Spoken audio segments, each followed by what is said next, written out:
It comes with a caveat that I am me. And so that means that I make plans and then I sometimes throw, actually no, let's be honest, I always throw them out the window. There's never been a TBR that I finished all the way. I just like to make TBRs to think about what I want to read and then read completely different books.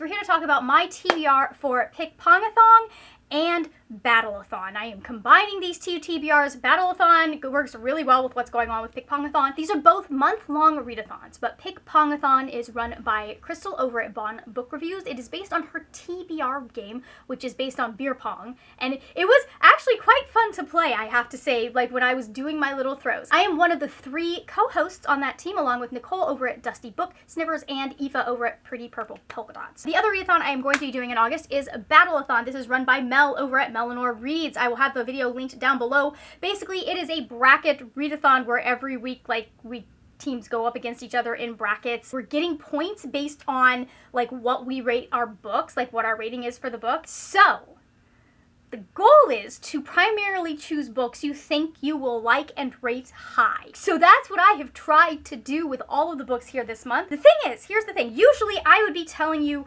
what the prompt is for the book. But BattleAthon has no prompts. You just read books, you rate them, and you submit your points for the rating. And then PickPongAthon, I can't tell you what my prompts are unless you are on my team, in which case you do know. You already know at this point. But each team apparently has a different set of prompts along with 10 prompts that Crystal is going to be telling us later. She may have already told us at this point. I don't, time is fake, and I am very bad at keeping track of it. So first off, let's start out with some old favorites that I have been meaning to reread, and I'm like, you know what, we're gonna just pull these back out. It's time to, this is the perfect time to refresh these rereads. This month, I would like to continue on with my reread of the Darker Shade of Magic series by reading A Gathering of Shadows by V.E. Schwab. I have explained this book so many times, and I'm not tired of explaining, but I feel like you guys are tired of hearing me explain it, so feel free to skip over this part if you've already heard me explain what Darker Shade of Magic is 75 times, because I don't shut up. In this world, we have 4 parallel worlds. We are following Kel. He is what's known as an Antari, and he's one of the few people that can go back and forth between all of these worlds. So it's kind of his job to be like a diplomat between the different ruling powers in the different Londons, because they are all connected by London. Kel accidentally brings something he shouldn't have from one of the Londons that he is visiting into our world, which is what he calls Grey London. In Grey London, he meets Lila Bard, who is one of my favorite characters to have ever existed. Anyways, he meets Lila, gets into a bit of trouble, she gets wrapped up in this trouble, and suddenly they have to take this artifact that he has found, and they have to take it all the way on the other side to one of the worlds that is dead, gone. Magic has destroyed it, so that the magic thing that he has will not destroy any of the other Londons. I love this series so much. It's been a fave since the moment I read it. And V.E. Schwab did not disappoint with these books. I keep waiting for her to write a book that I love as much as I love these. And I think maybe her new series in this world might be it. But nothing has blown me away the way that these books did. Nothing she's written, at least. After that, I have been meaning to reread the Cruel Prince series. I started it earlier this year, didn't work out all that well. So I'm going to be trying to read it again, because I want to read this trilogy, and then I want to read the duology, which is kind of a sequel series. When I was reading the first book in that series, I felt like not rereading the series was kind of a mistake on my part, especially because I love it so much, but mostly because there was stuff happening. I was like, I don't remember why this is important. I had so many things where I was like, I feel like I should know this person, but I don't remember who they are. A lot of just little minor characters. I'm like, I probably should just read everything all together all at once. That's what I should do, and that's what I'm going to try and do. And I'm going to try and annotate it actually. This one is actually annotated. The copy I'm supposed to be reading is a different copy. Hold on. I am in fact supposed to be reading this copy so that I can annotate this one. Let's talk about some of the books that I do not have physically on hand at this moment. And then we'll get into the ones that I do. All right, first let's talk about How to End a Love Story by Yulin Kwang. This is a book.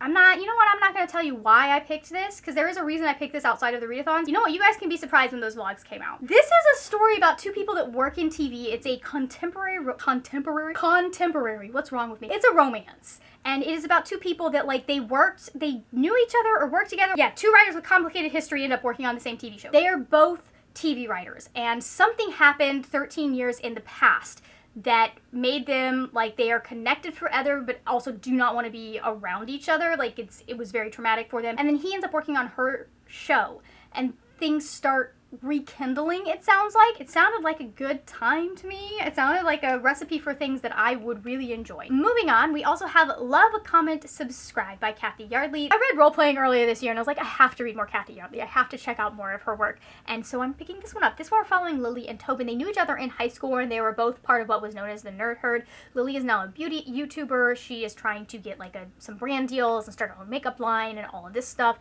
Tobin is now a gaming YouTuber. It hasn't been the easiest path to like fame for him, but he's floundering a little bit because he's running out of content ideas. And so Lily approaches him about them doing a collaboration. He's like, okay, cool. And then their collaboration goes viral and things start to kind of heat up between the two of them. And that just sounds like it's going to be a very good fun time for me. I'm also going to try and read this month Abolition Feminism Now by Angela Davis, Gina Kin, Erica Miners, and Beth Ritchie. I read Freedom is a Constant Struggle earlier this year. It's also by Angela Davis, and I wanted to dive into more of her works. This is the most recent thing that she has published, I do believe. Back in the center now so that we can get on to the rest of the books that I own. They're here with me. I am going to be reading Babel by R.F. Kuang. I have a feeling I'm going to give this 5 stars.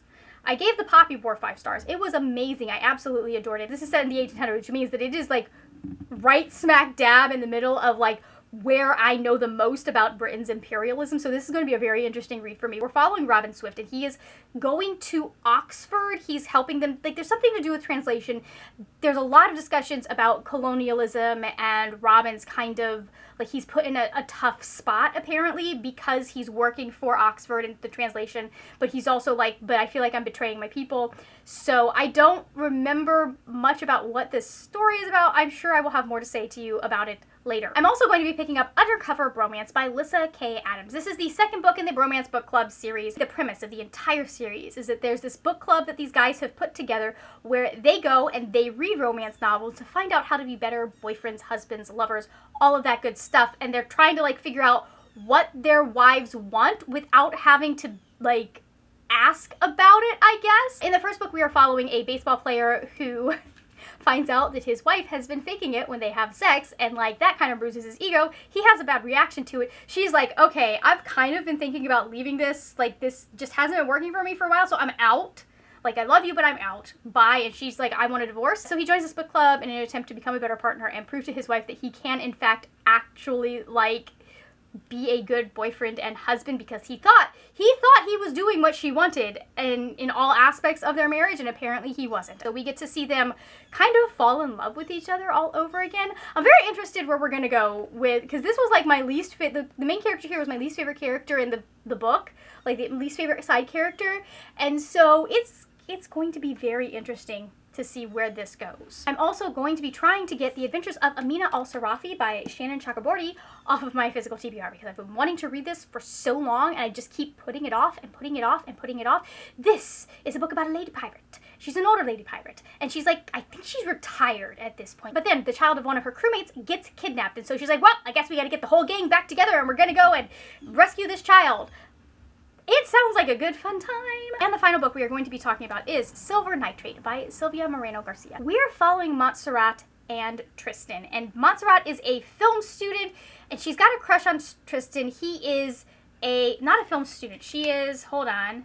She's a sound editor. There we go. They both work in films. He worked as an actor in soap operas. It's kind of past his time. They are best friends. She's in love with him. That's the setup. They somehow get involved in this movie that was shot a way long time ago, supposedly with like magic imbued in the film in some way, and the film, it was never finished and it's cursed, and so the director of the film approaches Tristan, who approaches Montserrat about finishing the film so the curse can be lifted. Like there's a final scene that needs to be filmed and all of that good stuff. I have been getting more into horror, and so I figured I would check out some of Silvia Moreno Garcia's work because I've heard very good things about her stuff, and this is one of the first ones I remember being interested. Like, I'm interested in like most of the stuff I've heard about, but this is one of the first ones that I really remember being talked about, so I figured why not go back to some of my roots. Here are most of the books that I will be trying to read in the month of August. We'll see if I get through, we'll see if I get through them. You know, it is what it is. I read what I read, and hopefully I read good.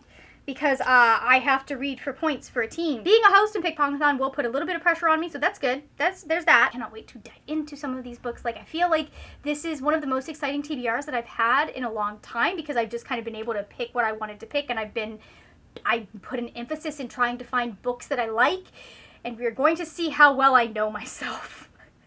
It's going to be really bad if, like, I don't love any of the new books. We might have a problem if I'm really bad at picking books that I love. So we'll see how that goes. Thank you so much for watching. If you enjoyed this video, please give it a thumbs up. Also, if you enjoyed this video, I will have other videos right over here that you may be interested in. That is it for now, my friends. Happy reading, and I will see you later when we will talk about more wordy, nerdy things. Bye!